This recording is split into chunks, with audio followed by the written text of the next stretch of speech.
जय माँ मंगला नमस्कार समस्त को केमी अच्छे आपण मैंने मु तो बहुत भलर अच्छी कहबिनी कारण मत टे ठंडा हो जाइए तो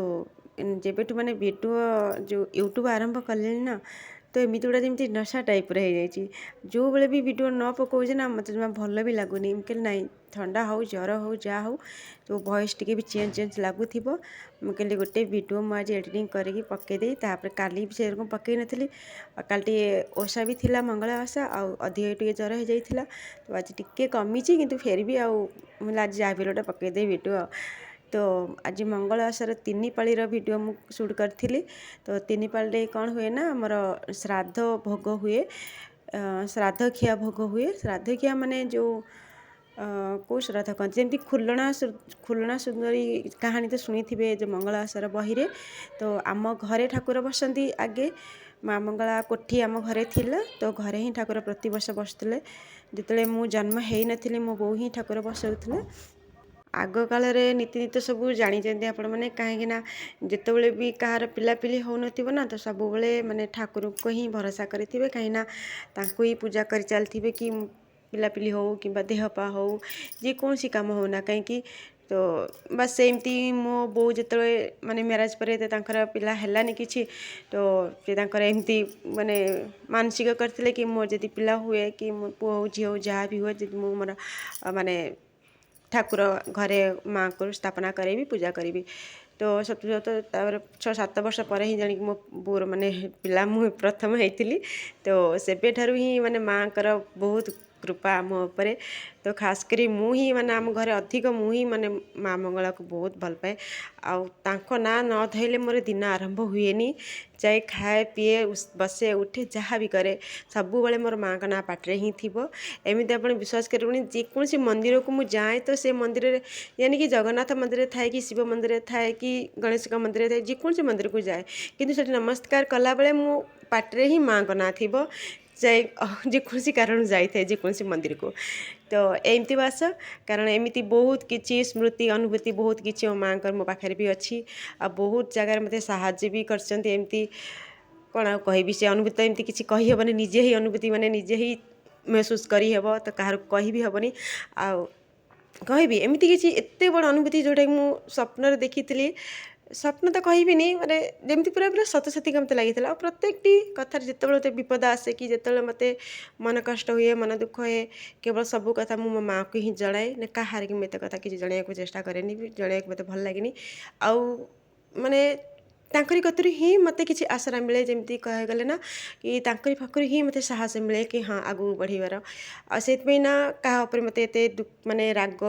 ईर्षा किछि भी जेबेठू माने पिला बेलुठू मोर माँ को तो जेबेठू माने हेतु मिलला ना मते सेबे ठारू ही मो माँ मंगला को ही मु चिन्हि जाइछि तांको ही सेवा कर चली तांकर ही पूजा पाठ करे बस तांको छड़ा मो दुनिया रे आ सब किछि माने अंधार हो जीवो तांको बिना माँ के बिना तो बस एबेठू चलती तो पूजा मो माँ का जीवन थिला पर्यंत मो माँ का सेवा ही कर चलती बस एति आशीर्वाद तांको पाखर मु मागुची एबे मु पूजा भोग करथिल 3 पाली रे हमर मो बो जो ओषा करे ना से 3 पाली श्राद्ध खिया हुए खुलना सुंदर कर जो बही पूरा आप शुणी थे जानी थे तो मझे 3 पाले से कहानी पड़े खुलना कर जो पिलापिली हुए पुओ जो जन्म हुए तो से समय जो माँ श्राद्ध दिखती खुआती एमती किसी थिला तो से हिसाब से जितक पिठापଣା भोग आगुरी तो सब एमती कंचामृत जमीक नर्माली भोग सब हुए बाकी 3 पाले ही मो बो प्रत्येक वर्ष प्रत्येक 3 पाले ही एमती छणा भोग सब करे खीरी हो जेकोसी भोग रंधा भोग ही हुए तो से हिसाब से मुझे देखी आसती मो बो पाखर मुझे जानी तो मुझे सेमती मो जमाना मु कर चलची एबे तो मो बो ओषा करि परनी कारण आम घर मंगला माँ बसु ना कहीं बो भी बयस हो गलानी भी टिके प्रॉब्लम रही देहपा भी बयस है मैंने जानीपारे वयस्क लोक टे प्रॉब्लम हुए तो सी भी पूजा पूजा ठीक से कर पारना से एबे तो माने घर भी पुओ छोट बाहा नातिनी कहीं तो बहु कहीं ना बर्तमान तो से कर पारना हुए तो पुओ बाहला जाकि ओषा फेर आरंभ करेंगे तो किंतु बो ओषा करे ओषा छाड़ेनी माँ को सेवा छाड़ेनी କିନ୍ତୁ ତାଙ୍କ ଯେଉଁ ମାନେ ଗୋଟେ ମାସ ମା ଯେତେବେଳେ ବସନ୍ତି ନା ଏତେ ଚେହଲ ପେହଲ ଲାଗେ ନା ଘରେ, ମୁଁ କ'ଣ କହିବି ଆଉ ବିଶ୍ୱାସ କରିପାରିବିନି। ଯେମିତି ଲାଗେ ଯେମିତି ଆମ ଘରେ ହିଁ ଦୁର୍ଗା ପୂଜା ହେଉଛି, ଯେମିତି ଏଭଳି ଯେମିତି ସିଷ୍ଟମ୍ ଲାଗେ ଆମକୁ ସବୁ। ପିଲାବେଳୁ ମୁଁ ଦେଖି ଆସିଛି। ଆଉ ସେବେ ତ ଆଉ ସିଷ୍ଟମ୍ ନାହିଁ, କାରଣ ମୋ ଶାଶୁ ଘରେ ବି ଓଷା ବି ନାହିଁ, ତ ମୋ ଶାଶୁ ବି କରନ୍ତିନି। ଆଉ ମୁଁ ଯେବେଠୁ ଆସିଲି ମୁଁ ହିଁ କରୁଛି। ଆଉ ସବୁବେଳେ ତ ମୁଁ ଏଠି ବାହାରେ ରହିଲି, ବାହାରେ ମୋତେ ଯେତିକି ମିଳୁଛି ମୁଁ ଘରକୁ ଯାଇକି ହିଁ ମୂର୍ତ୍ତି ଆଣିକି ପୂଜା କରିଥିଲି, ମାନେ ଓଡ଼ିଶାକୁ ଯାଇକି। କାରଣ ଏଠି ତ ସେମିତି କିଛି ପୂଜା ପାଠ ବି ବିଶେଷ ନାହିଁ ମିଳୁଛି ନାହିଁ, କାହିଁ ଅଛି ଏମାନଙ୍କ ହିସାବରେ ଏମାନେ କରନ୍ତି, ନାହିଁକି ଆମ ଓଡ଼ିଶା ହିସାବରେ କିଛି ମୁଁ ଆଗରୁ ବି ଏମିତି କଥା ହିଁ କହିଥିଲି ଥରେ। ତ ଏମାନେ ତାଙ୍କ ପରମ୍ପରା ହିଁ କରିଛନ୍ତି, ନାହାଁକି ଆଉ କୌଣସି ପରମ୍ପରା କରିଛନ୍ତି। ତ ଆମ ଓଡ଼ିଶା ଲୋକ ନିଜ ପରମ୍ପରାକୁ ଛାଡ଼ିକି ସବୁ ଅନ୍ୟ ରାଜ୍ୟର ଅନ୍ୟ ଦେଶରେ ପରମ୍ପରା ହିଁ ସବୁ ବଢ଼େଇ ଚାଲିଛନ୍ତି। ସେଇଟା ନିଜ ନିଜ ଇଚ୍ଛା, ଆଉ କ'ଣ କାହାକୁ କହିବେ ଆମେ। ତ ପୂଜାରେ ମୁଁ କରିଥିଲି ସିଝା ମଣ୍ଡା ଆଉ କାକରା ପିଠା, ନାଇଁ କାକରା କରିନଥିଲି, ସିଝା ମଣ୍ଡା, ଭଜା ମଣ୍ଡା ଆଉ ଘି ପିଠା କରିଥିଲି। ତ ଘି ପିଠା ମୁଁ ପ୍ରଥମ ଥର ବନେଇଥିଲି, କିନ୍ତୁ ଭଲ ବନିଥିଲା। କିନ୍ତୁ ଏତେ ମୁଁ କେବେ ବନେଇନି ପିଠାପୁଠି, ମୁଁ କେବେ ବନାଇନି, ସବୁ ମୋ ବୋଉ ତିଆରି କରେ। କିନ୍ତୁ ମୋ ପାଖରୁ ସବୁ ମୁଁ ଶିଖେ, କିନ୍ତୁ କରେନି, ଘରେ କାମ କିଛି କରେନି, କିନ୍ତୁ ଶିଖେ ସବୁ। ତାପରେ ଯେତେବେଳେ ମୋର ମ୍ୟାରେଜ୍ ପରେ ମୁଁ ତ ସବୁ ମୋର ହିଁ ମୋ ନିଜ କାମ ହିଁ ନିଜେ କରେ। ଆଉ ତାପରେ ବି ପିଠା ଭିତରେ ବି ଯେତେକ ଆମ ଓଡ଼ିଶାର ପିଠାପଣା ସବୁ ରହିଛି ନା, ତ ସବୁଠାରୁ ମଣ୍ଡା ପିଠାଟା ଖାଇବାକୁ ମୋତେ ବହୁତ ଭଲ ଲାଗେ। ତ ମଣ୍ଡା ପିଠା ଏମିତି ଯେତେବେଳେ ଇଚ୍ଛା ହୁଏ ସେତେବେଳେ ବନେଇ ଖାଇଦିଏ, ସେଥିପାଇଁ ମଣ୍ଡା ପିଠା ମୁଁ ବହୁତ ଭଲ ବନାଏ। ବାକି ଏଇ ଯେଉଁ ଘି ପିଠାଟା ମୁଁ ପ୍ରଥମ ଥର ବନେଇଲି, ଏତେ ବର୍ଷ ପରେ ପ୍ରଥମ ଥର ବନେଇଛି। କଲର୍ ତ ବହୁତ ଭଲ ଅଛି, ଦେଖାଗଲା ଭଲ, କିନ୍ତୁ ଯେତେବେଳେ ଖାଇଲା ବେଳେ ଟିକେ ଅଧିକ ଟାଣ ହେଇଯାଇଥିଲା। କିନ୍ତୁ ମୋ ବୋଉ ଭଳିଆ ମୁଁ ଭଲକି ବନେଇ ପାରିଲିନି। ତ କିନ୍ତୁ ମୁଁ ଆଇଡ଼ିଆ ପାଇଗଲି, ନେକ୍ସଟ ଟାଇମ୍ ଯେତେବେଳେ ବନେଇବି ପୁରା ପରଫେକ୍ଟ ବନିବ। ଆହୁରି ବି ବହୁତ ଥିଲା ଇଚ୍ଛା, ଆହୁରି କିଛି ଅଧିକ ବନେଇବା ପାଇଁ। କାକରା ହେରିକା ସବୁ ବନେଇଥାନ୍ତି, କିନ୍ତୁ ଦେହ ଖରାପ ଦୋଷରୁ ଅଧିକ ସମୟ ଚୁଲି ପାଖରେ ଠିଆ ହେଇପାରିଲିନି।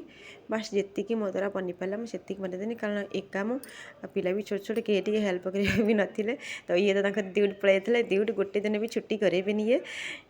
କାରଣ